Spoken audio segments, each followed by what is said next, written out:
Hello, friend. Today, let us go through 69 questions which you may come across as you explore the field of human anatomy and physiology as a branch of human biology or biology in general. You may be a medical student, you may be a nursing student, you may be a public health student, a biology or science student, this is integrated science student. Whatever your background in science or applied science may be, you may be exploring human anatomy and physiology, or you might have explored the course human anatomy and physiology. And so today I want to take you through 69 questions that you may come across as a part of your exploration. I'm sure they may be useful to you in one way or the other. Thank you very much for your attention. This is Daniel Hayford, or Dr. Daniel Hayford. Um, to begin with, let me indicate that one of the key things that is very important, one of the key things which is very important when it comes to answering questions in an examination is the instruction. Take note of the fact that in an examination or during quiz or assessment, most of the times you are commanded, or basically you are commanded to do something. And that is why there's instruction. Even the question itself is commanding you to think in a certain way or to be able to do something. But the instruction is actually the major commandment. And so you can't answer or you can't begin answering questions without looking at the instruction. Another thing is the time. You need to know the time. Take note of the time. You shouldn't forget the duration of the exams so that you can work accordingly. Remember, you are supposed to also put down your index number, your index number, your name if it is required, where you are required to sign. You need to put down your signature. They are all important. Don't forget any of these. And then again, the attendance sheet. You should not go to any exams without writing the attendance sheet. It may save you at a certain point in time. Who knows tomorrow? Yeah. So to begin with, let us look at the instruction for the first 40 questions. It says, for questions 1 to 40, choose the best answer or answers. For questions 1 to 40, choose the best answer or answers. So let's begin. The first question says, the purpose of studying anatomy and physiology of the human being include which of the following? The first option says to understand the way the human body works. The second, to help maintain health and well-being. The third, to help recognize and prevent disease conditions. And then the option D says all of the above are purposes for studying human anatomy and physiology. All of the above are purposes for studying human anatomy and physiology. Now, what answer did you choose if you really took part in this quiz? Or if not, and you are seeing this quiz for the first time, what do you think should be your best answer? The option A says to understand the way the human body works. That is true.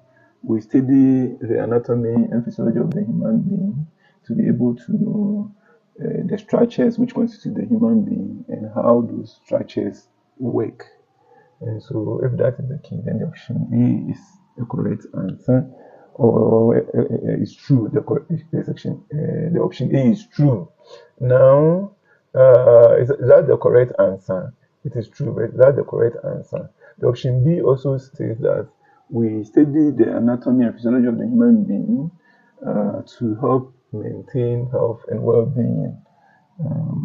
Yeah, this one too is true. It's true. It is true that when we study anatomy and physiology of the human being, like as physicians, as clinicians, as nurses, scientists, we contribute our quota in helping maintaining health and well-being.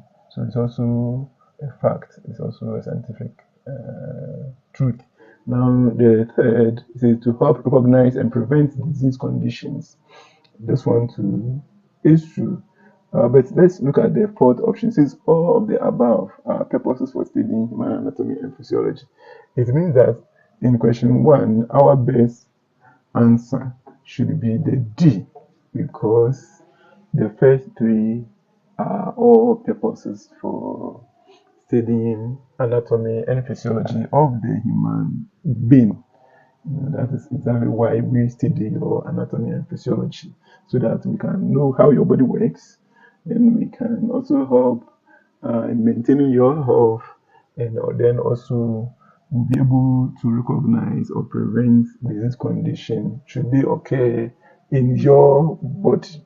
Or if you are an expert that these are the purposes, or if you are going to be a health worker tomorrow, then this is the reason why you will be expected and required to study anatomy and physiology.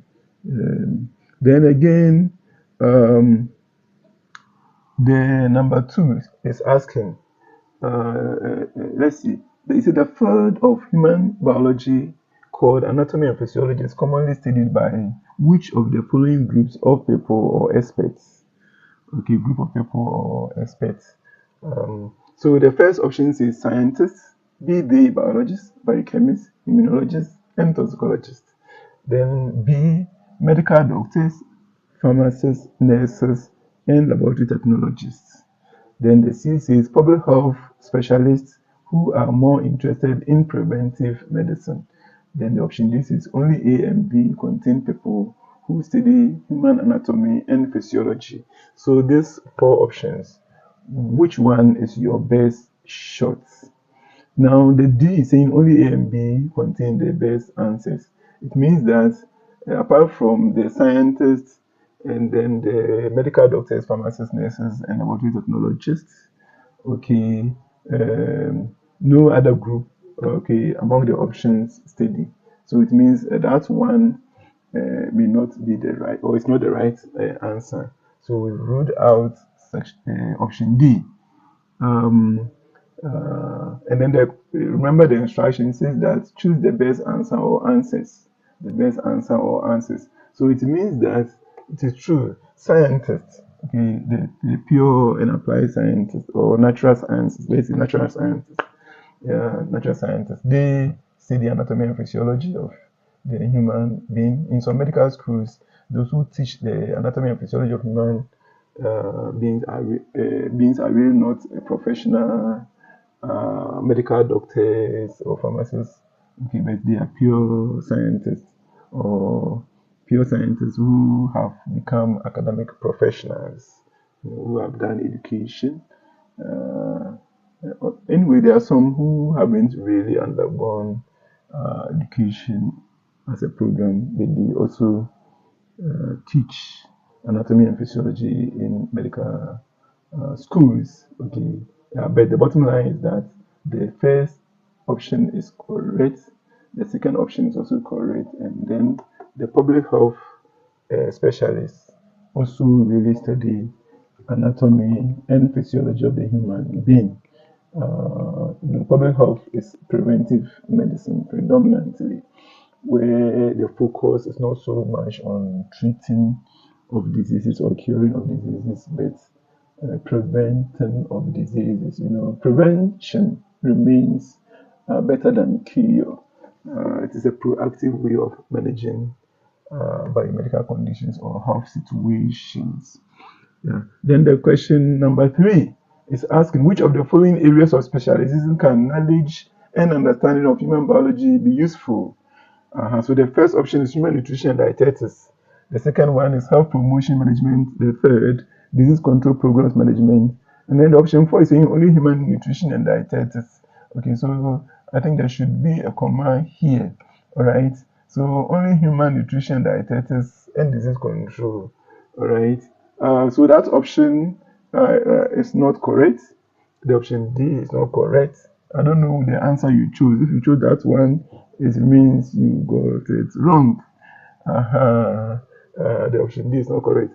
The best or the right ones are, yes, the option A. Those who are interested in human nutrition dietetics will really study human anatomy and physiology.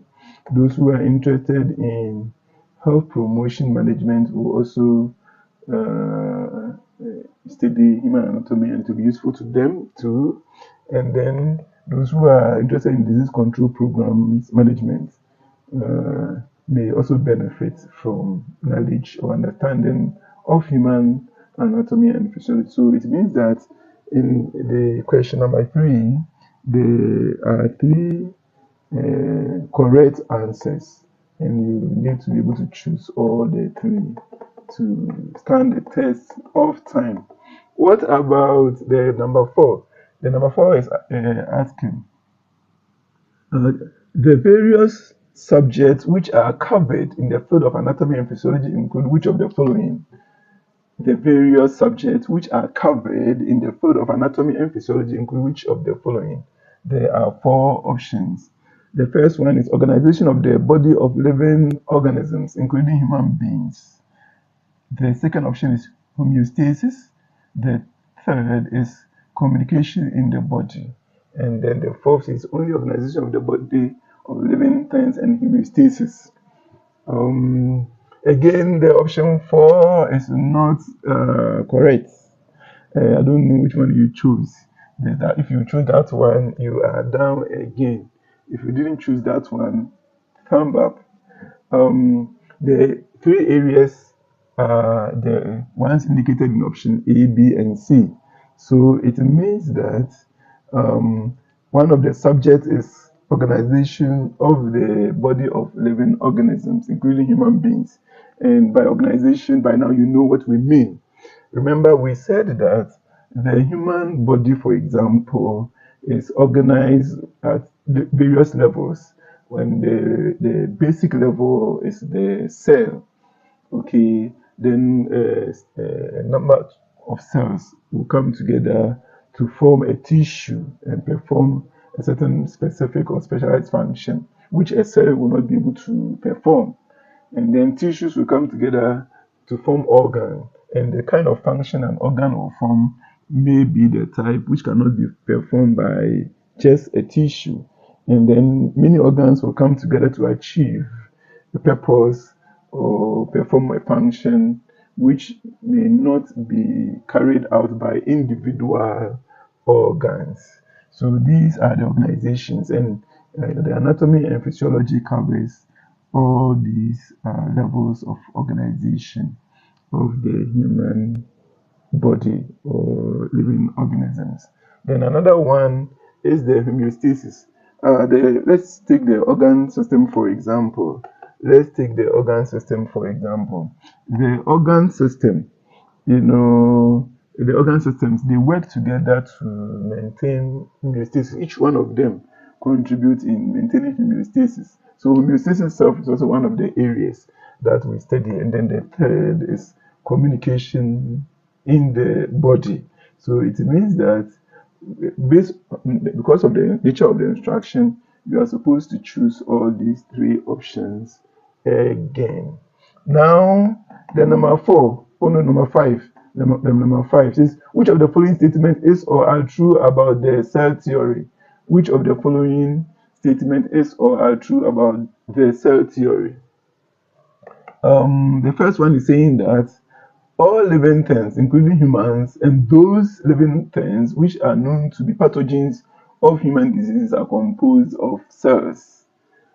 All living things, including humans, and those living things which are known to be pathogens of human disease are composed of cells. That option is there. And then the next option is the cell is the basic unit of life. The option C says the cell is the basic structural and functional unit of life. And then the option D says all cells come from pre-existing cells. So which of these is or are,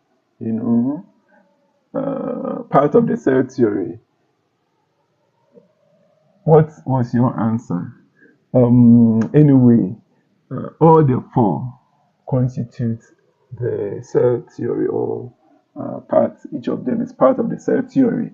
The first one says all living things are composed of cells, and it is true. The second one is the cell is the basic unit of life, and that one too is true. The option C is actually an expanded version of the option B. The cell is the basic structural and functional unit of life. And then the option D, all cells come from pre-existing cells. Cell begets cell. Cell gives rise to cell. Yeah, so it means that in this one too, this is a correct answer. This is a correct answer. This is a correct answer, and this is a correct answer. It is possible that some of you are seeing this kind of quiz for the very first time. In this quiz, what I have chosen to test is your ability to follow instruction or even read instruction in the first place, and then again your ability to read and understand the question, and your ability to recall the information that you read, or the things that you listen to, the lectures that you listen to, maybe audio or video, etc. So the option 6 is asking which of the following statement is true. Which of the following statement is true? The first is the cell is viewed to be a model of the whole living thing, which is represented in a very small unit. The second one is the human body is composed of 30 trillion of cells. The option C, some authorities group the cells of the human body into about 215 types. Then option D, one can find 78 different organs in the body of the human being. Then the E, the cell types of humans have different organelles which make them unique. What have you read from the expert? What do you know from the experts? Or what did you gather from the lecture I delivered the last time? And based on that one, which of these will you say is true? What was your answer? Let's look at it carefully.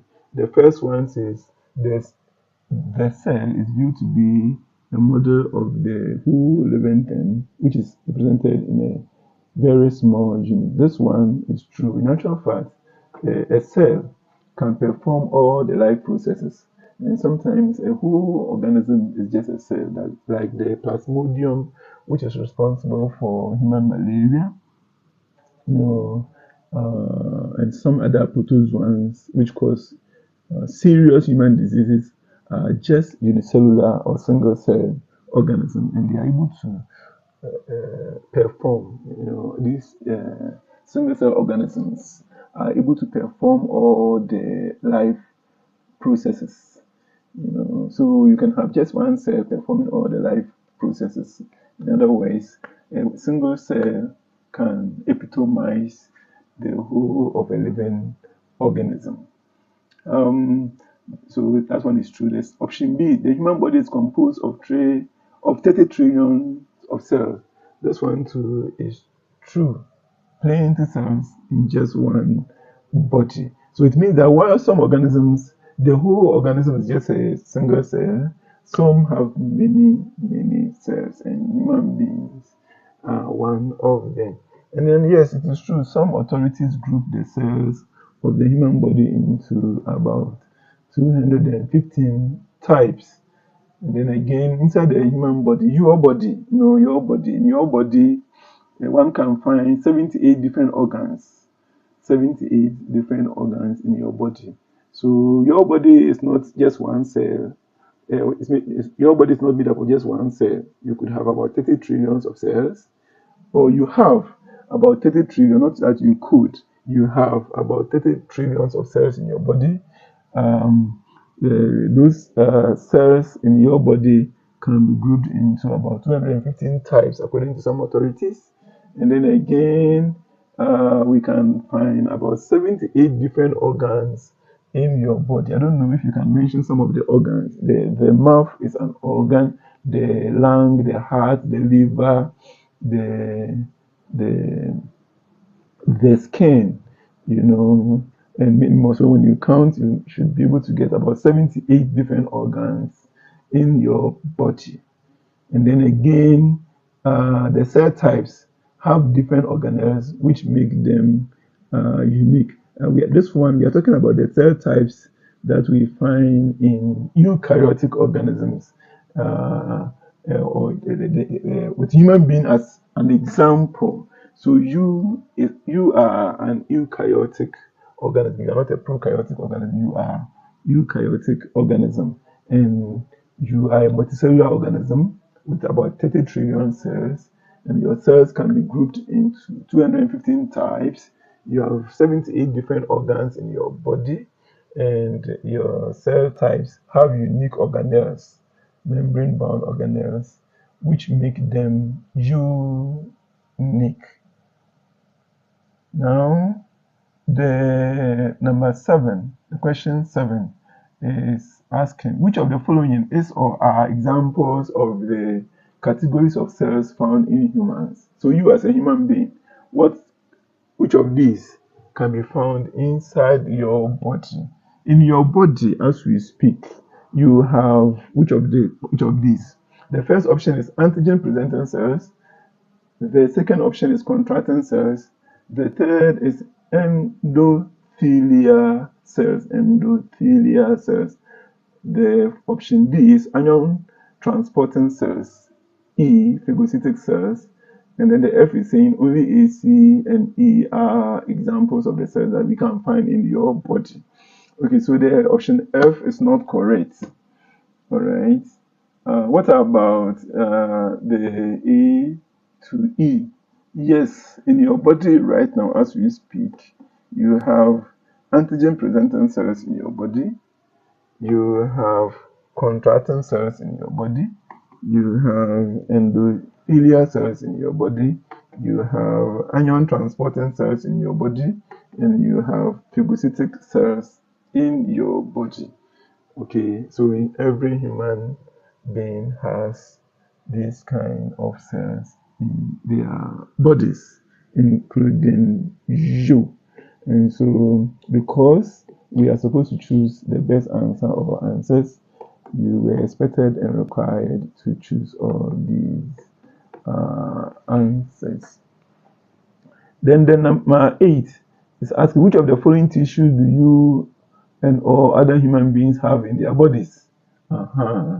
You as an individual, or the other people you see around you, your mom, dad, uncle, grandma. Which of the following tissues do you guys have in your bodies? The first option is nervous tissue. The first option is nervous tissue. The second is endothelial tissue. The third is muscular tissue. And the fourth is connective tissue. The way I wrote this question probably has given you some idea about what the right answer should be. Remember, I didn't type the question properly, so I just corrected the question. So let me go back and then undo for you to see how the questions were typed. Now see, nervous, endothelial, muscular, and connective tissue. Okay, this thing actually probably will give somebody the idea that all these tissues are found in your body. Why? Because it looks like I was actually listing the types of tissues. So the right question is supposed to have been like this: nervous tissue, epithelial tissue, muscular tissue, then connective tissue. And in actual fact, I do not know the answer that you have already chosen. But the truth is that A is correct, B is correct, C is correct, and D is also correct. So you have nervous tissue in your body, you have epithelial tissue in your body, you have muscular tissue in your body, and connective tissue in your body. I can see that you are actually having a nice revision period. You are enjoying yourself through these questions. Actually, this is the purpose, or that is the purpose, that you should, at the end of the day, be able to recollect a lot of the things that you have learned, or probably if you are seeing this video for the first time, you should be able to learn some things from it. So be patient. We are going slow, but be patient and learn. Or enjoy yourself. Number 9. Which of the following is an example of the largest organs?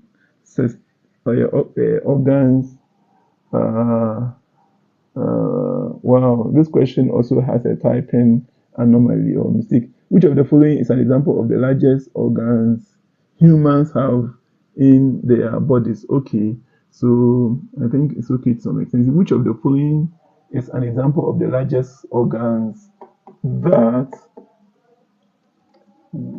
humans have in their bodies? Which of the following is an example of the largest organ that humans have in their bodies? So sometimes you see that in an examination, the invigilators will help you do some corrections. So this is one of the situations where an invigilator can draw your attention and help you do a correction. Okay, so which of the following is an example of the largest organs that humans have in their body? The options are skin, spleen, pancreas, thyroid, and option E, joints. Okay, and then the F is all of the above.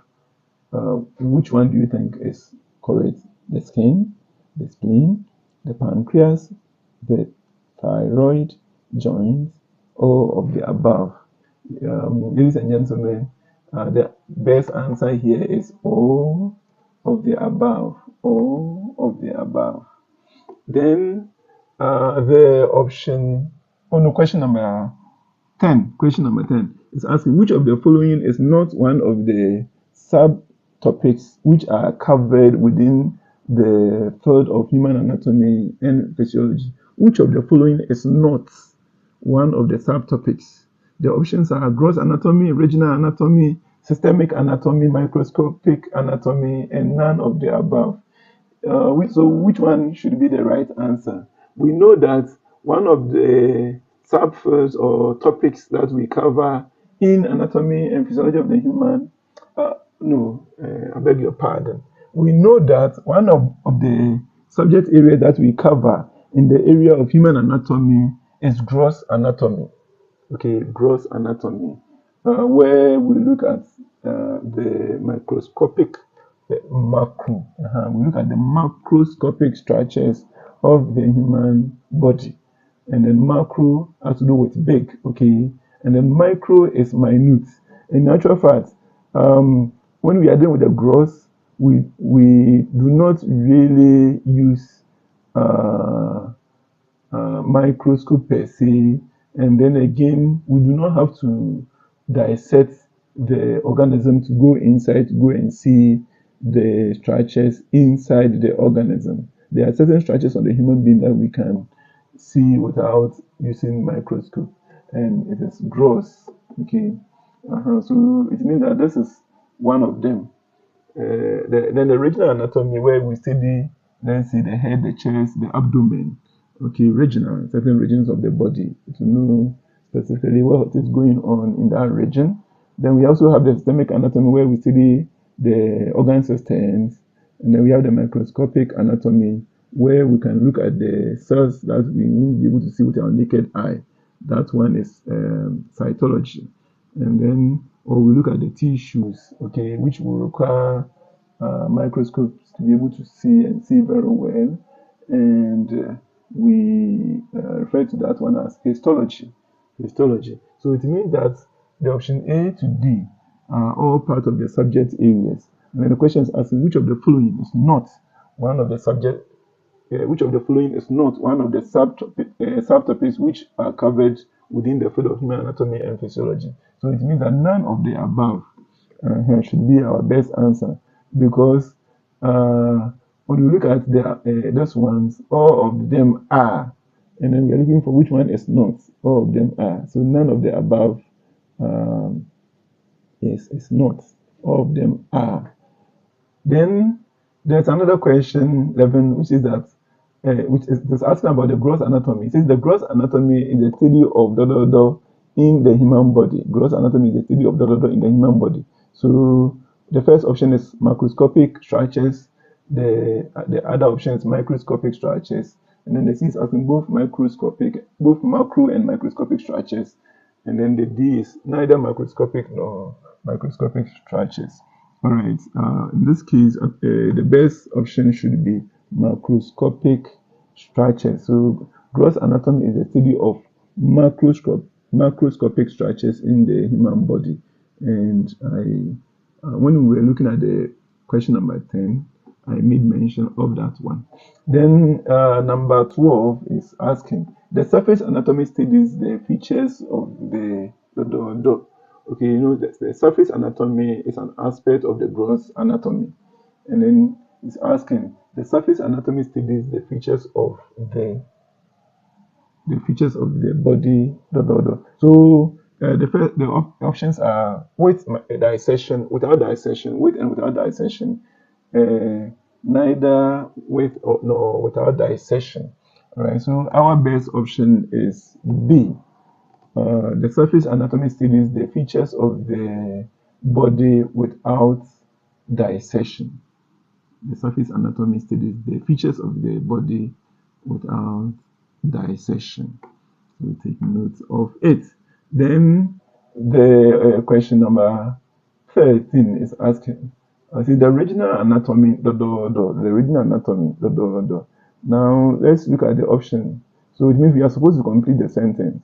The first option will go like this. The original anatomy can be important for understanding specific structures in one area of the body.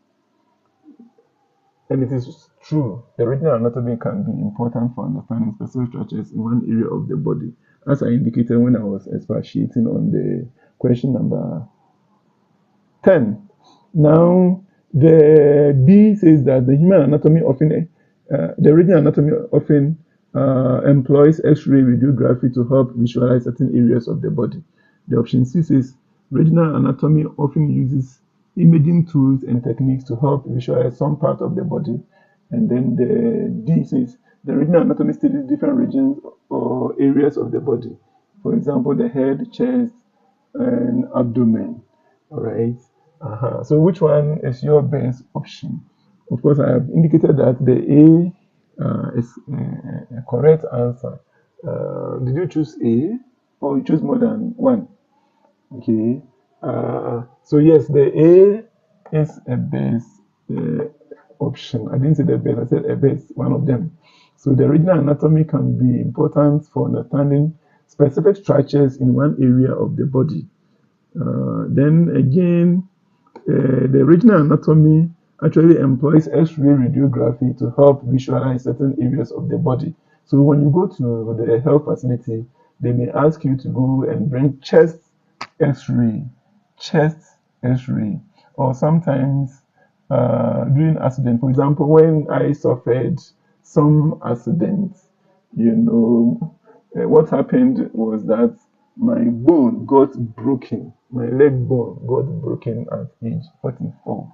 And they use X-ray to be able to detect the fracture, broken bone. In anatomy and physiology, we call it fracture. So they use X-ray radiography to help me know, or for them to be able to tell that there was a fracture. Then again, it is true that regional anatomy often uses imaging tools and techniques to help visualize some part of the body. And then again, regional anatomy studies different regions or areas of the body. Could be the head, the chest, or the abdomen. So it means that all the four options are correct. Now, question 14. Question 14. The question 14 reads: the subfield systemic anatomy dot dot dot. So what do you think should be the answer? Let's read. The subfield systemic anatomy studies the gross anatomy of organ systems like lymphatic or endocrine system. Okay, the subfield systemic anatomy studies the gross anatomy of organ systems like lymphatic or endocrine system. The other option is the subfield systemic anatomy is important for clinicians, laboratory technologists, and other health experts due to the fact that diseases rarely affect only one region of the body. And the third, the subfield systemic anatomy has made us know that diseases affect multiple organs in an organ system, and so it is crucial for health professionals to understand how organs work together to maintain homeostasis. Then the fourth option, the subfield systemic anatomy highlights how separate organs contribute to the overall structure and function of an organ system and an organism like the human being, and how disease may alter or change the normal conditions of the body system. Um, which one do you think is the best answer? I think it would be fair if you can choose your answer before we start exploring them. So which one is your answer? Or if you were part of those who participated in the quiz, what was your answer? Ladies and gentlemen, the subfield systemic anatomy studies the gross anatomy of organ systems like lymphatic and endocrine system. It is true. So that option can complete the sentence. Again, the subfield systemic anatomy is important for clinicians, or it is important to clinicians, laboratory technologists, and other health experts due to the fact that diseases rarely affect only one region of the body. That one too is true. Diseases rarely affect only one part of the body. Then again, that field has made us know that diseases affect multiple organs in an organ system, and because of that, it is important for health professionals to understand how organs work together to maintain homeostasis. So this one too is true, or this one to complete the sentence, or can complete the sentence. And then again, the subfield systemic anatomy highlights how separate organs contribute to the overall structure and function of an organ system and an organism like the human being, and how diseases may alter the normal conditions of the body system or body systems, of the body systems. So it means that all the four options are correct. Systemic anatomy does all these. Now, so the subfield systemic anatomy does all these. The question number 15 is asking about microscopic anatomy. It says that microscopic anatomy uses a microscope to magnify a body's cells and structures. Microscopic anatomy uses a microscope. It uses a microscope to magnify a body's cells and tissues. The second option is that microscopic anatomy, which explores tissue sections, is called histology, and the kind which studies cell is called cytology. When I was exploring one of the earlier questions, I highlighted on this. And then again, the third option is saying that microscopic anatomy includes histology and cytology, which are key tools for biomedical scientists who study or research into the anatomy and physiology of humans. Then there's another option which says that microscopic anatomy experts. Okay, so those who are experts in microscopic anatomy experts use cytology and histology as tools to give them considerable insight into how diseases change the function of an organ at a base level. And then the E is saying that microscopic anatomy as a subject area employ tools which help provide guidance for possible treatment of human diseases which affect cells and tissues. Yes, so it is true. It is true that microscopic anatomy uses a microscope to magnify a body cell and tissue. The cells and the tissues you need to use microscope to be able to see. And in the area of microscopic anatomy, that is what we do. Use the microscope to magnify a body cells and tissue so we can see things clearly. And then again, the microscopic anatomy actually may explore the tissues, and so the area is called histology, or may explore the cells, and so the area will be referred to as cytology, or maybe cell biology. Then microscopic anatomy actually includes, just as we just said, it includes histology and cytology. And histology and cytology, like molecular biology, are seen as tools, and then they are useful to the biomedical scientists who study or research into the anatomy and physiology of humans. Then again, microscopic anatomy experts, those who are experts in the area of microscopic anatomy, you could become one of the experts in future. And when you do, you use the tools, okay, the cytology and histology, to give you considerable insight into how diseases change the function of an organ at a base level. Then the option E is also really correct. Microscopic anatomy as a subject area of human anatomy, okay, employ tools which help provide guidance for possible treatment of human diseases which affect cells and tissues. Thank you for staying through so far.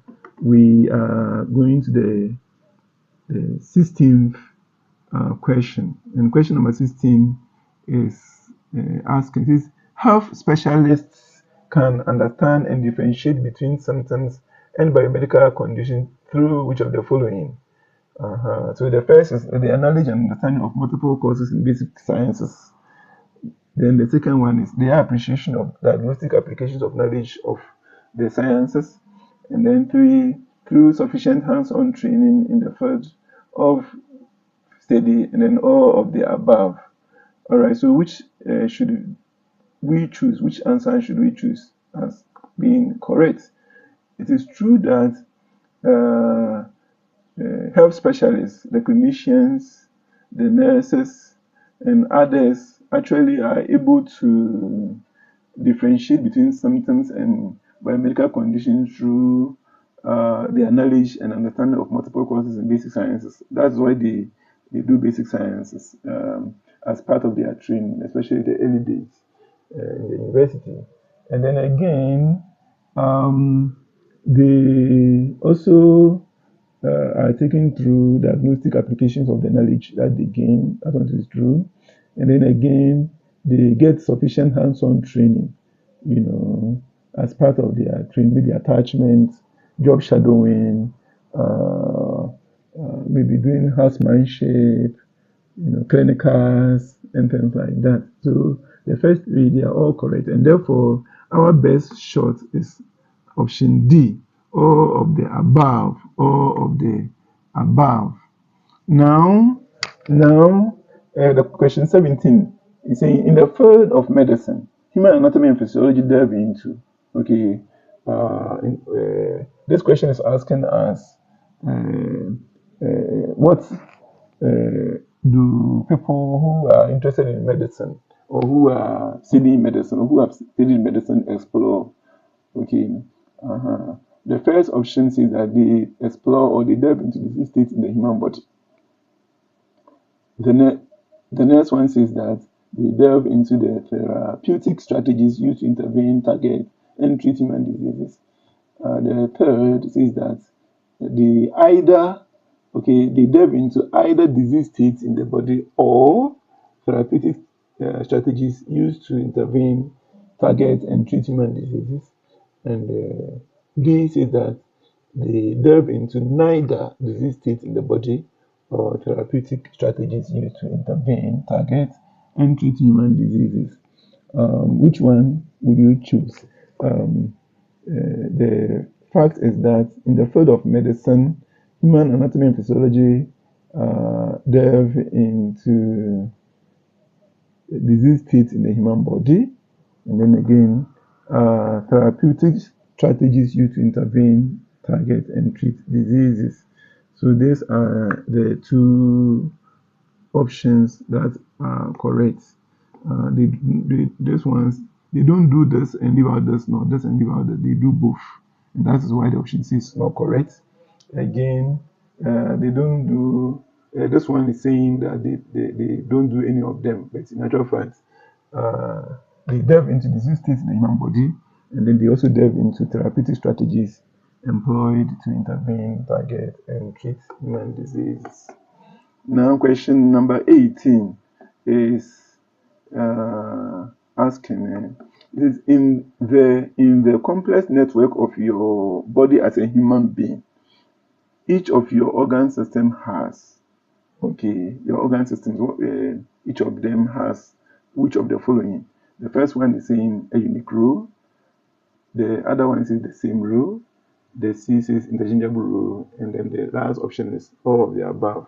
Yes, each of your organ systems has a unique role. Then number 19 is asking, the cardiovascular system comprises of which of the following? What are the components of your cardiovascular system? The last time I indicated that the cardio has to do with the heart and the vascular has to do with vessels. So it means cardiovascular system. The name itself suggests that the heart is there, and then the blood vessels are also there, and the blood vessels contains blood. Therefore, all of the above should be your best option. All of the above. The cardiovascular system comprises of the heart, the blood vessels, and blood. Therefore, all of the above is your best option. Number 20, which of the following is not a function of your cardiovascular system? Which of the following is not a function of your cardiovascular system? The first option says that it transports oxygen, nutrients, and hormones throughout your body. Your cardiovascular system transport oxygen, nutrients, and hormones throughout your body. The second option says that it transports waste product throughout your body. The third, it helps regulate your body temperature, pH, and electrolyte balance. And then the fourth says that it assists in your immune system function.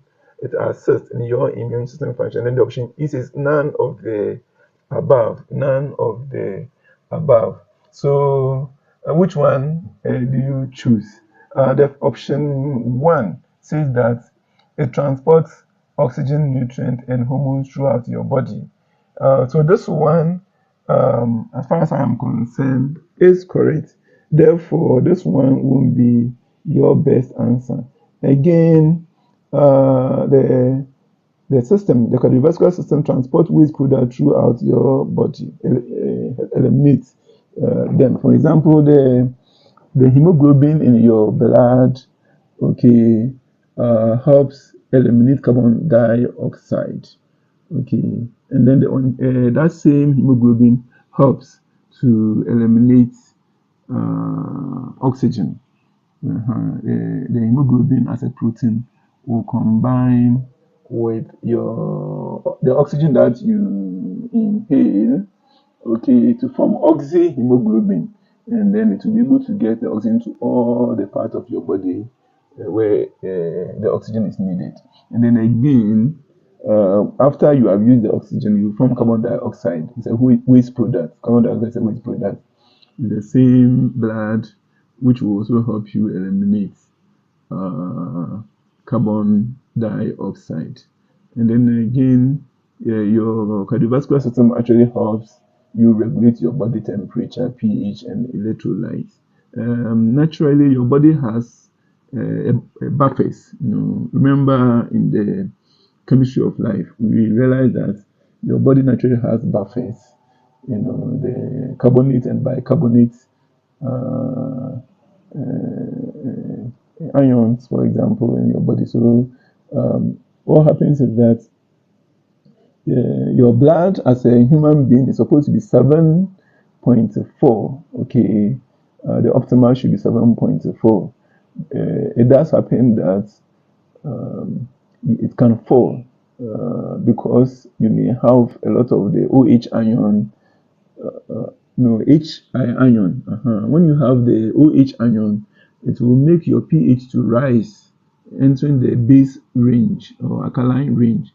And when you have a lot of the hydrogen ion, when your hydrogen ion concentration, or the concentration of hydrogen ion is more in your body, then it means that your body will become more acidic.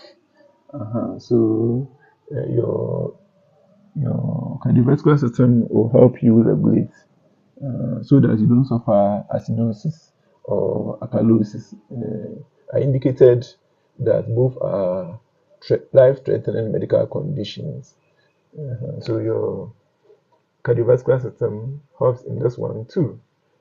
And then again, your cardiovascular system assists in your immune system function.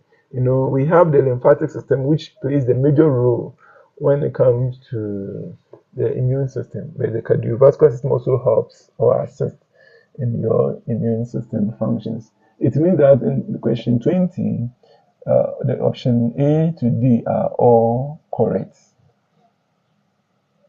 Now, question 21. The endocrine system comprises glands such as, your endocrine system comprises, let me introduce the word of here, all right?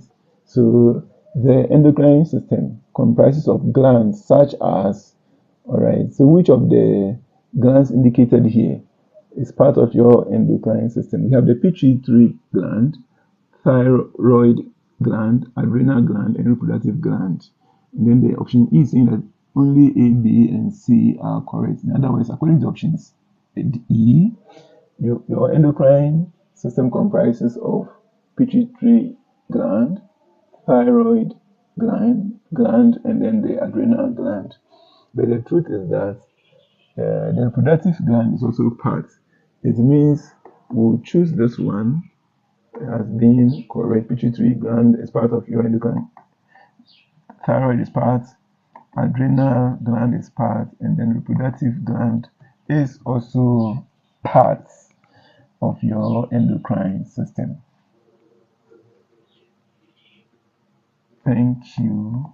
Question number 22.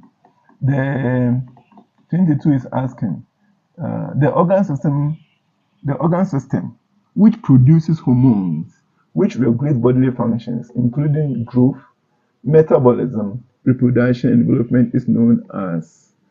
So the options are cardiovascular system, endocrine system, lymphatic system, and reproductive system. So which one should be your best option?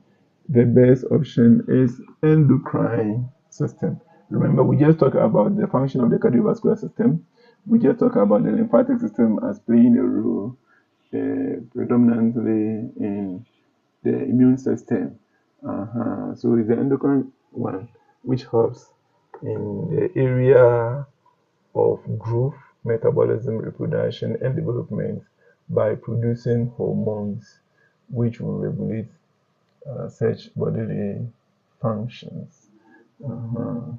So your endocrine gland produces hormones, and those hormones regulate your bodily functions. And the functions that we are talking about include growth, metabolism, reproduction, and development. Question number 23. The integumentary system of the human body or human being comprises of which of the following? The integumentary system of the human being comprises of which of the following? Then the options are skin, hair, nails, glands, and then the E saying only A, B, and C are correct. Okay, in other words, according to the E, the integumentary system of the human body, your body, comprises of your skin, hair, and nails, and not glands. The A, B, and C are correct, but they are not the only ones which are correct. The glands too is there, so it means that the options that we will choose are A, B, C, and D. Your integumentary system consists of the skin, or includes the skin, hair, nails, and glands. Okay. Now, the integumentary system again. What's the function? Well, this one is asking. The integumentary system serves as, so what does it do? It is a protective barrier against external threats, regulates body temperature, okay, regulate body temperature. Then C, houses sensory receptors for touch, pain, and pressure. And then the option is saying all of the above. All of the above. It is true that the integumentary system serves a protective barrier against external threats. It is true. It also regulates body temperature. It is true. It also helps houses sensory receptors for pain, touch, and pressure, or touch, pain, and pressure as written here. So it means our best answer here is that all of the above is correct. Then, what about the lymphatic system? The lymphatic system. The lymphatic system is, the question is asking, the lymphatic system is a network of what? Lymph nodes, option 1, or A. B says lymph vessels, and then C, organs such as the spleen and thymus. Then option D is only lymph nodes and lymph vessels are part of the lymphatic system. Okay, so lymphatic. So one can assume that if that's the case, then a lymph node and lymph vessels should be correct, especially the one who is guessing, who sees this as a potomato question and would like to guess. But those who know, they will agree that the lymphatic system is a network of lymph nodes, it is a network of lymph vessels, and it is a network of organs such as the spleen, or it contains the spleen and the thymus. All this work together, okay, to constitute the lymphatic system. The nodes, the vessels, and the organs involved, constitute the lymphatic vessel. Then number 26, it's asking the organ system which aids in immunity. Okay, immunity. The organ system which aids in immunity by filtering and returning interstitial fluid to bloodstream and transporting fatty acids from the digestive system is known as. So the options are the cardiovascular system, circulatory system, lymphatic system, and transporting system. So which one is your best shot? For the purpose of our time, let's say that your best shot is the lymphatic system. It aids in immunity, and it does so by filtering and returning interstitial fluid to the bloodstream and transporting fatty acids from the digestive system. It's beautiful. Yeah. So your answer for 26 is lymphatic system. Then 27, question number 27. It says the muscular system is responsible for body movement. The muscular system is responsible for body movement. It includes, in other words, this question is telling you a function of the muscular system. And it is true that the muscular system is responsible for body movement. And then it includes, so your muscular system, what is the component of your muscular system? the component of your muscular system. The option A is smooth muscle, B is skeletal muscle, C is cardiac muscle. And then the D is saying only smooth and skeletal muscle, since cardiac muscle is in the heart. Oh yeah, it is true that the cardiac has to do with the heart. So cardiac muscle, heart muscle. But the option C is correct. You have cardiac muscle in your body, whether it is in the heart or no, it is part of your body. And when it comes to moving blood from your heart to the other part of your body, the cardiac muscle play a role. So, then you also have skeletal muscle and you have smooth muscle in your beautiful or handsome body. So you have skeletal muscle, smooth muscle, and cardiac muscle in your body. Great. Now, number 28. Which of the following is a function of muscles? Which of the following is a function of muscles? Then it's saying that the muscles facilitate involuntary movement. B, facilitates voluntary movement. So it means voluntary movement. And then muscles generate heat. Okay, muscles maintain posture. Muscles do none of the above. The truth is that muscles facilitate involuntary movement. So keep it in mind. Assuming you are going to do math and science quiz very soon, don't forget that muscles facilitate involuntary movement. It also facilitates voluntary movement. Muscles generate heat, and muscles help you maintain your posture. Question number 29. The nervous system is a complex network that includes the nervous system. So what is the component of your nervous system? The options D is saying only A and B. But the truth is that your nervous system consists of the brain, the sensory organs or nerves, and the spinal cord.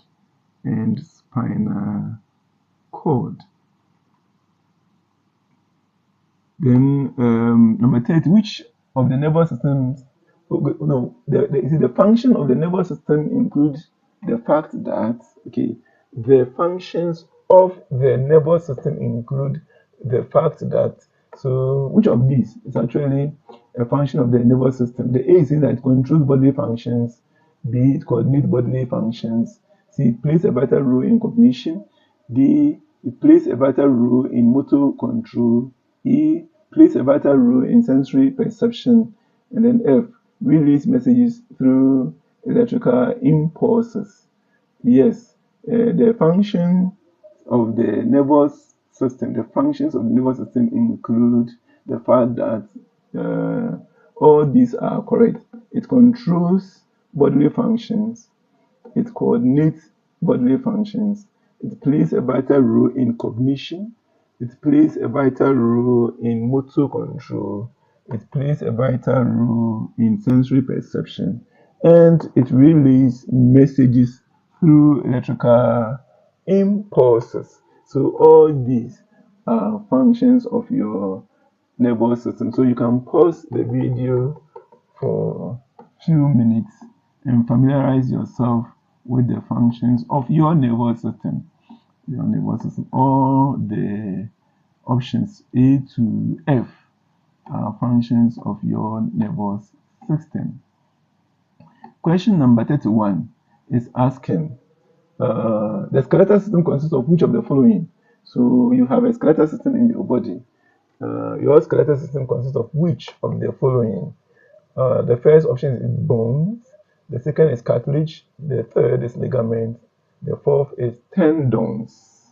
So which of them? And then the option E is saying only A, B, and C are part of the skeletal system. In other words, your skeletal system, according to option E, consists of bones, cartilage, and ligaments. But the truth is that the tendon is also part of the skeletal system. So skeletal system consists of bones, cartilage, ligaments, and tendons. Option 32. Which of the skeletal system include? Oh no. Let me read it again. The functions of the skeletal system include which of the following? Functions of the skeletal system include which of the following? The first one is that it provides support. The second one is it protects internal organs. Option C says it allows movement. D says it serves as a storehouse for minerals like phosphorus. And then E, it serves as a storehouse for minerals like calcium. So which of this? Calcium, phosphorus, or both? Okay, the option F is saying only A, B, C, and E are the functions of the skeletal system. So according to the option F, the skeletal system only provides support, protects internal organs, allows movement, and serves as a storehouse for minerals like calcium. The truth is that your skeletal system is powerful. It performs all these functions. Your skeletal system provides support. It protects your internal organs. It allows movement. It serves as a storehouse for minerals like phosphorus and also calcium.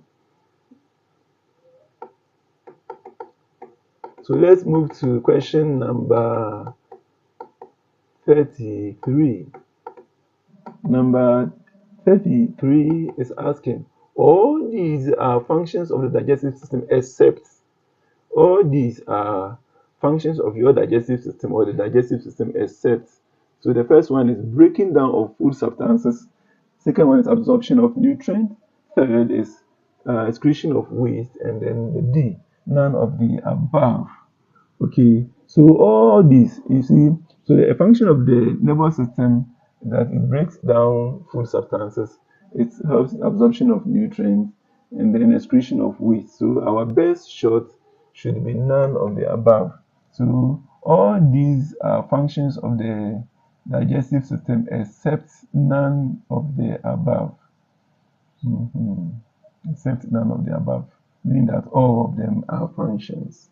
It breaks down food substances, absorb nutrients, and then excretes waste. Now, number 34. Is also there for us to enjoy. So that one is asked, which of the following is an example of organs of the respiratory system? Which of the following is an example of organs of the respiratory system? So you have the pharynx A, larynx B, C, sinuses, and then D, bronchus, and then the other one is none of the above. Yes, the truth is that your respiratory system or the respiratory system consists of pharynx, larynx, sinuses, and bronchus. All of them are parts or examples of organs that you can find in your respiratory system. There are more, so try and learn about the rest. You can do so by enjoying the lecture I delivered and presented to you in the form of a video a few days ago, I think on the 25th of March. So search through the DH Media GH videos in the Human Biology playlist. Number 36. Number 30 or number 35. Which of the following is true about your own respiratory system? The first one is that the nasal cavity and pharynx constitute your upper respiratory system. Then the second one is all other organs of your respiratory system form your lower respiratory system. Then the C is none of the above is true about your respiratory system. And then D says that both A and B are true about your respiratory system. So which one should be your best answer? Okay, so it is true that the nasal cavity and pharynx constitute your upper respiratory system. It is true. And then again, all other organs of your respiratory system form part of your lower respiratory system. And so the best answer should be D, because it summarizes all. If the D isn't there, you would have probably chosen the individual correct answers. But because the D is there, the D is your best shot. Now the urinary system is made up of the urinary system. Your urinary system is made up of what? That is question number 36. Question number 36. So kidneys, ureters, bladder, and urethra. Okay, your urinary system is made up of kidneys, ureters, bladder, and urethra. Yes, all these are parts of your urinary system. Kidneys, ureters, bladder, and urethra. Therefore, the best answer should be all of the above. All of the above. Now, number 37 is asking, the function of the urinary system include all of the following except the fact that, okay, the functions of the urinary system include all of the following except the fact that. So, the first one is it filters blood. Second one, it removes waste products. Third, or C, says it regulates fluid balance and assists in maintaining proper electrolyte level. And D, it regulates blood pressure. Then E, saying it only removes waste product from your body since filtering of blood is done only by the liver, which is part of the digestive system. Alright, starting from the E, we should say that you as a human being, you have two major filters in your body. One is the liver. So the liver is your first filter, but you also have kidneys. Your kidneys are also filters, and the kidneys are part of the urinary system. Okay, therefore the option E is not correct. And so your kidneys or your urinary system, okay, filters blood. Your urinary system removes waste product from your body. Your urinary system regulates fluid balance and assists in maintaining proper electrolyte level. And then again, your urinary system regulates blood pressure. It regulates the blood pressure. And therefore, the first four options are all correct, and you're supposed to choose them. Now, question number 38 is asking, the internal part of the reproductive system structures of the female include. Okay, so the female has internal and external part of the reproductive system. So this question is asking, the internal part of the reproductive system include which of the following? The ones in female. The first option is cervix. The second is fallopian tubes. The third is ovaries. The D is uterus. And E is vulva. So which of these are parts of the female reproductive system, the internal part of the female reproductive system? Yes, the cervix is part of the, the cervix is part of the internal part of the female reproductive system. The fallopian tube is also part, the ovaries are part, and the uterus are also part. What is not part is the vulva. So the vulva is not part. The vulva is the collective name of the external parts of the female reproductive system. Now, what about the 39? The option 39, the question 39 is asking, the main part of the external genitals of a female are, the male parts of the external genitals of a female are, okay, oh sorry, not the male. I think the teacher is getting tired. All right, so let me take the question number 39 again. The main parts of the external genitals of a female are, so the answers, the option A says labia, majora and minora, or labia, majora and minora, or majora and minora. So major and minor, all right? Labia, which is major, and labia, which is minor. Then clitoris and vaginal opening, hymen and opening to your urethra. And then the D is bulbourethra and carpal glands. So the main part of the external genitals of a female are, note that the bulbourethra is the same as the carpal glands, and in actual fact, they are part of the male reproductive system, not female. Therefore, the labia majora and minora are correct. The clitoris is also correct, by the vaginal opening.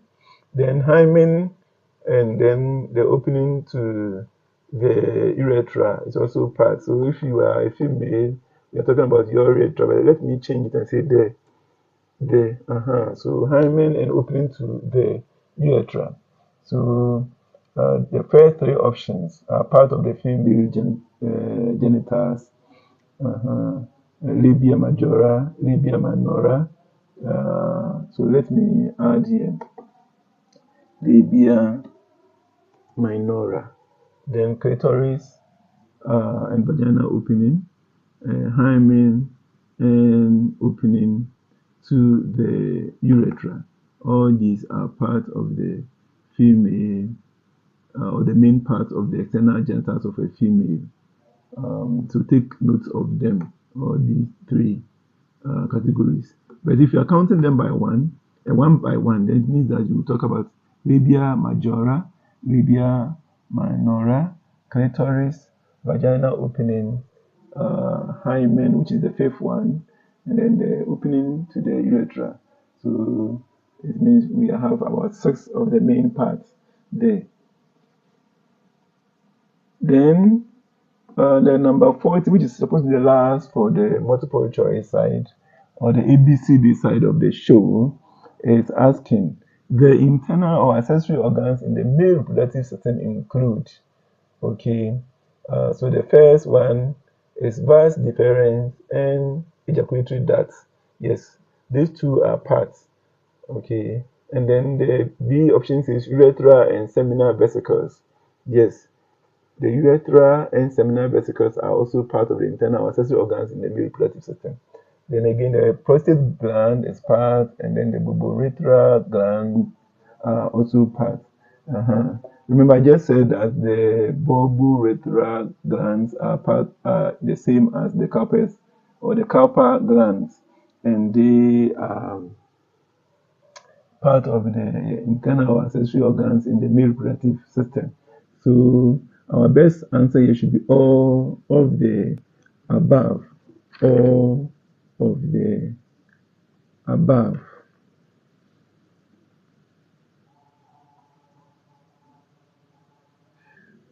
So let's go to the section B. The section B also has an instruction. Remember, the instruction is very important. It says for questions 41 to 68, indicate whether each statement is true or false. Sometimes when you choose true or false, maybe the instruction may also ask you to explain your answer briefly. So I want to seize this opportunity to remind you that all the time, finish reading the instruction. Don't read part of it and then stop. Read the full instruction. So the full instruction here is for questions 41 to 68. Indicate whether each statement is true or false. So let's look at the first one. The first one is saying that human biology is a branch of biology which focuses on the human being as a living organism. And so this one, what do you think? I know it is true. It is true. So you write true. The human body is a branch of human biology which focuses on the human being as a living organism. The number 42, the reproductive system enables the production of gametes necessary for reproduction. This one too is true. The reproductive system enables the production of gametes which are necessary for reproduction. So I can even put here which are necessary for reproduction. The reproductive system enables the production of gametes, which are necessary for reproduction. The third one is living organisms, living systems, and individual living things. This one too is true. It is a fact in the field of biology that living organisms are living systems and also individual living things. Then the 44 says the vulva is the same as the vagina of the female. This one, ladies and gentlemen, is false. F for false. This one is false. The vulva is not the same as the vagina of the female. Then the 45 says that the vulva is the collective name for all the external genitals of a female. This one is true. The vulva is the collective name for all the external genitals of a female. Now 46, question number 46 is asking, the field of human biology has various sub-disciplines, and one of the sub-disciplines is human anatomy and physiology. I think I read this question from my head. Let me read it as it is there. It says the field of human biology has various subfields, and one of the subfields is human anatomy and physiology. This is question number 46, and the answer is true. The answer is true. The answer is true. Now, another one is the term anatomy and physiology can be used interchangeably. Yes, the term anatomy and morphology can be used interchangeably. The term anatomy and morphology can be used interchangeably. Yes, that's possible. Then again, question 48 is saying each living organism, except for the human being, has a form. And as we talk about morphology of living things, oh yes, the human being has a form, just as every other living organism has a form. So this one is false. This one is false. This one is false.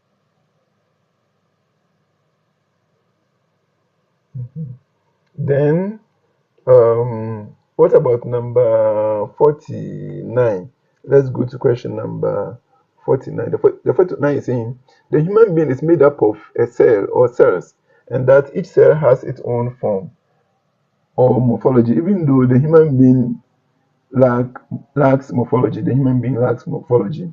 Okay, so the human being is made up of a cell. Let me highlight the question. This is the human being is made up of a cell or cells, and that each cell has its own form or morphology, even though the human being lacks morphology. This one is also false. The human being has morphology. Then number 50, the structure or the structures of the cell of a eukaryotic organism also have forms. The structure, yes, the structures. Let's talk about the organelles, for example. Each organelle has a form. We can describe them. We do talk about some even being sausage shape, spherical shape, like the mitochondria. We talk about some having the form of a pancake with holes in them.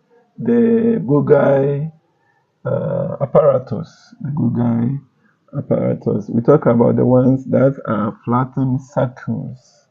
The ones that are flattened circles. You know, like flat sacks. All right, the flat sacks, like the endoplasmic reticulum. Okay, so the structures of the cell of a eukaryotic organism also have form, and so we can state their morphology. Then number 51, the term organelles literally mean major organs. This is false. Why do I say this one is false? The term organelle actually means little organ, little, not major, little organ. Then question number 52. Your nervous system controls how you interact with and respond to your environment by controlling the function of the organs in your other body systems. This one is true.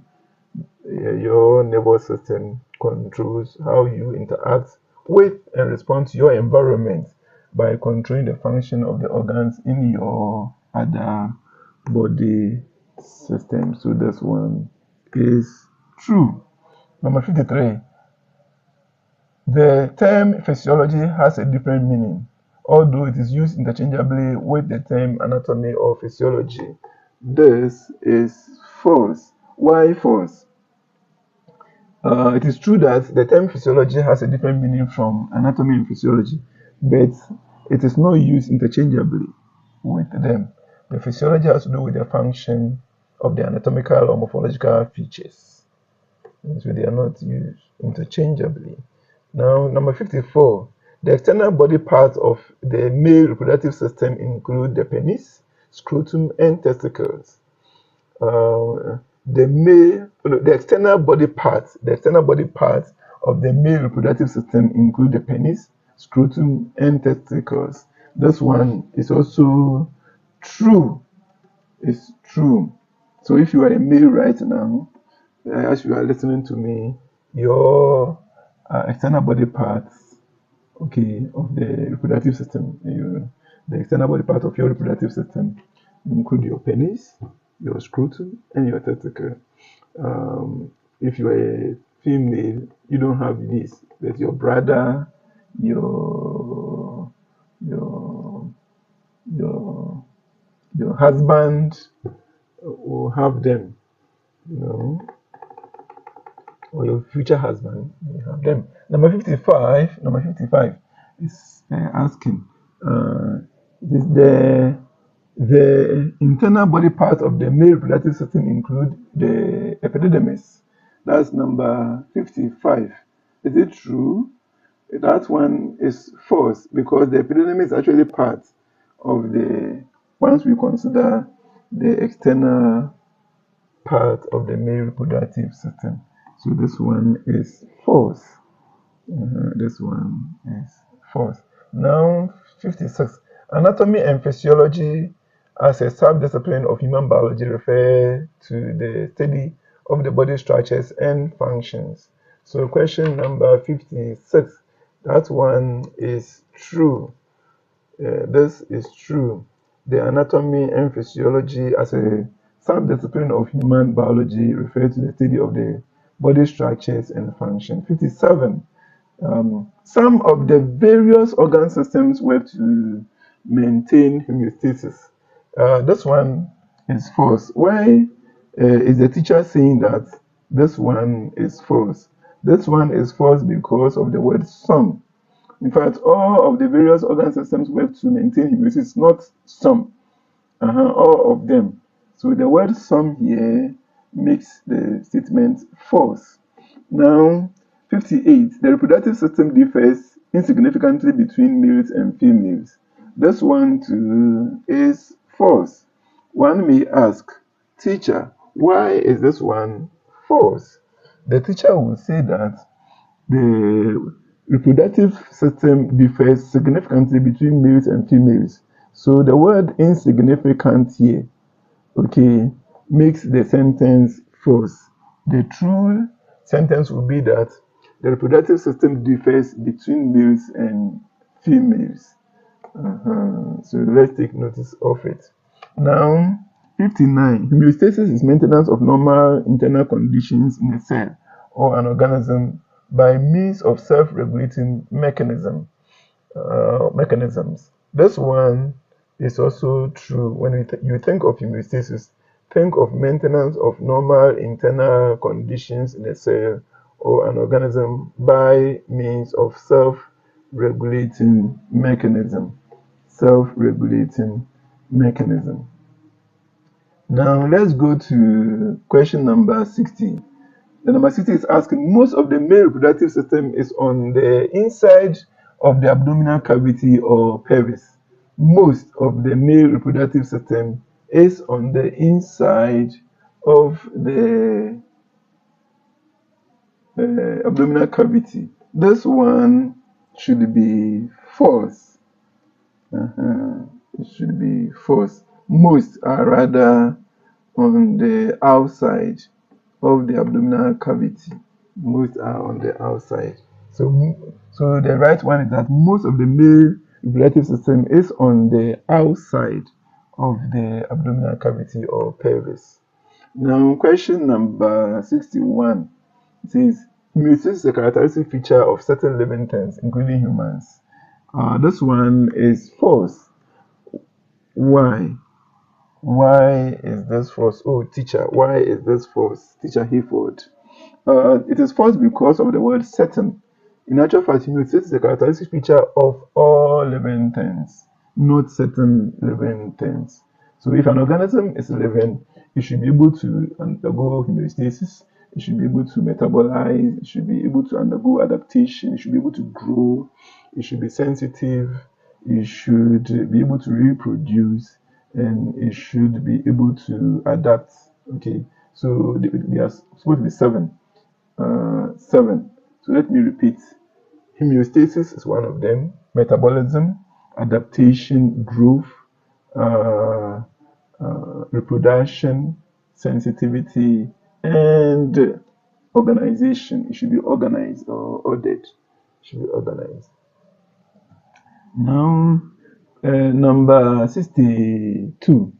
Scientists use the life processes such as homeostasis, metabolism, and adaptation to diagnose or differentiate living things such as humans from non-living things. Okay, so this is question number 62, and it is true. True, scientists use these features. Remember, I said that they are characteristics of living things. So there are seven that I mentioned. Three have repeated here. Homeostasis, metabolism, and adaptation are characteristics of all living things. There are four more, and the four more are organization, reproduction, growth, and sensitivity. Now, question number 63. Question number 63. The difference between anatomy and physiology is that anatomy is the study of the structures of the body, whereas physiology is the study of the functions of the body. Is this one true or false? It says the difference between anatomy and physiology is that anatomy is the study of the structures of the body. Yes, so anatomy is the study of the structures of the body, and physiology is the study of the functions of the body. So this one is true. 63 is true. Now, 64, a study of the physiology of the heart of a human being shows that it has four chambers and various muscles. A study of the physiology of the heart of a human shows that it has four chambers and various muscles. Instead, the anatomy of the heart describes the way that the four chambers and the muscles contribute to the heart's role of pumping blood throughout the body of the human. This sentence is false. Why is this sentence false? It says that a study of the physiology of the heart of a human being shows that it has four chambers and various muscles. In actual fact, it is the study of the anatomy of the heart of a human being which will show that it has four chambers and various muscles. And then this one is saying that the study of the heart. So the second sentence, it is the study of the physiology of the heart which will describe the way the four chambers and the muscles contribute, because the physiology has to do with the function and the anatomy has to do with the structure. So it is the word physiology here, okay, which has made the first sentence false, and it is the word anatomy here which has made the sentence false. So take note of that. Take note of that. Then number 65. The vagina is its own structure located inside the body of the female, and therefore it is part of the internal part of the female reproductive system. The vagina is its own structure located inside the body of the female, and therefore it is part of the internal part of the female reproductive system. So this one is true. It's true. The vagina is a structure on its own, and does not constitute all the structures of the female reproductive system. Now, the statistics is there are 11 organ systems in the human body which contain specific organs which share a common function. So this one is true. This one is true. In your body right now, there are 11 organ systems, and those organ systems contain specific organs which share a common function.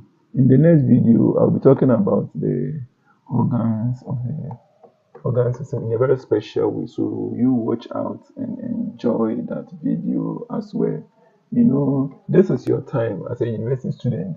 Enjoy your learning whilst you are in the classroom. Enjoy your learning whilst you are sitting under a summer house or under a certain tree, or whilst you are in a car traveling. You know, wherever you are, you should be able to enjoy your learning. Sometimes you can have your earpiece on, and with your phone, you should be able to learn. Sometimes you can actually download an audio version, or you can convert the video into an audio, and then you enjoy it whilst you are traveling in a car and it is night. You don't want to watch your phone because of the rays and things like that. Yeah. So question number 67 says that, let me do the correction here. Number 67 says, when an organ system gets infected, seeking timely and appropriate medical intervention becomes crucial to restoring normal function and preventing further complication. This one is also true. Why is this one true? It is true because when you seek early intervention, early biomedical intervention, what happens is that your problem does not worsen. And so it is a very good thing that you seek timely and appropriate. Appropriate means the right intervention. Because in our part of the world, we have many people who wait upon a medical condition until after they've tried other alternatives and doesn't work, then they will visit the health facility. Sometimes by the time they get there, they are already dead. You don't want to do that. Try as much as possible to seek early treatment.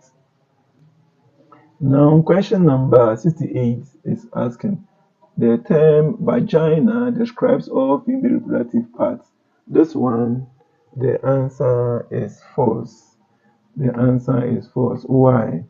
The vagina, look at the question 65. The vagina is its own structure located inside the body of the female, and therefore it is part of the internal part of the reproductive system. So it is part of the internal part of the reproductive system. So we can't say that the term vagina describes all female reproductive parts. No, it is only part of the internal reproductive part.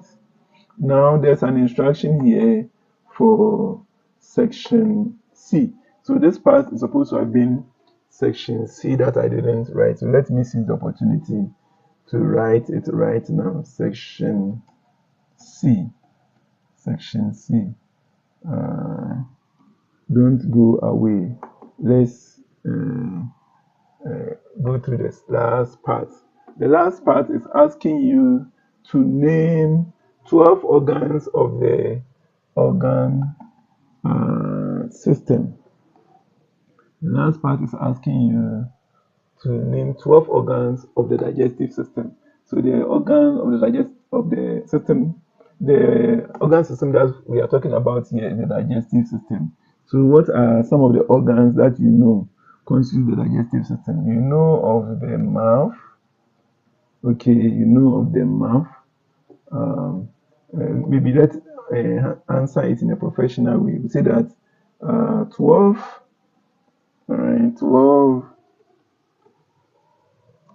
organs of the digestive system are 12 organs of the digestive system are the mouth,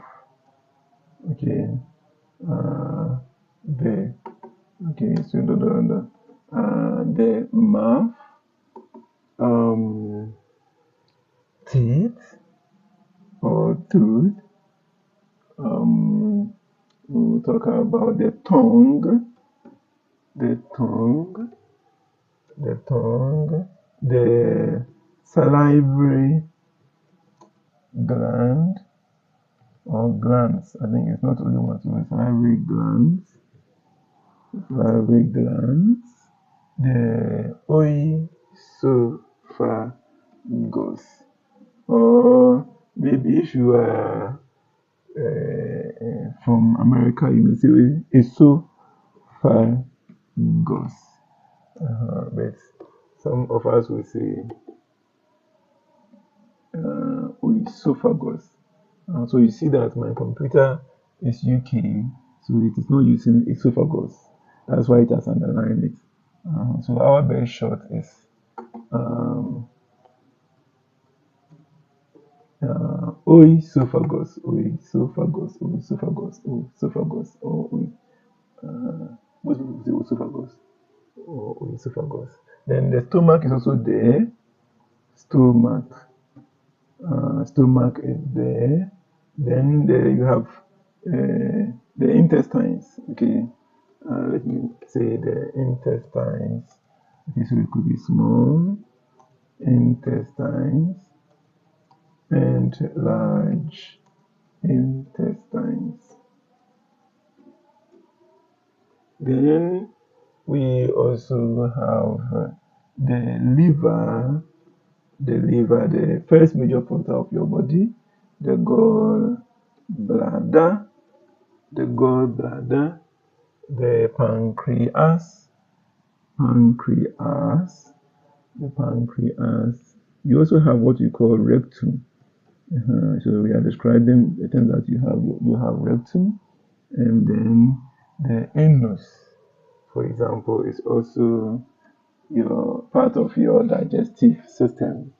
So the 12, as I've indicated, are mouth, teeth, tongue, salivary glands, esophagus, stomach, intestines, liver, gallbladder, pancreas, rectum, and anus. You notice that the small intestines and the large intestines constitutes the intestine, but I've labeled them only as one, intestines.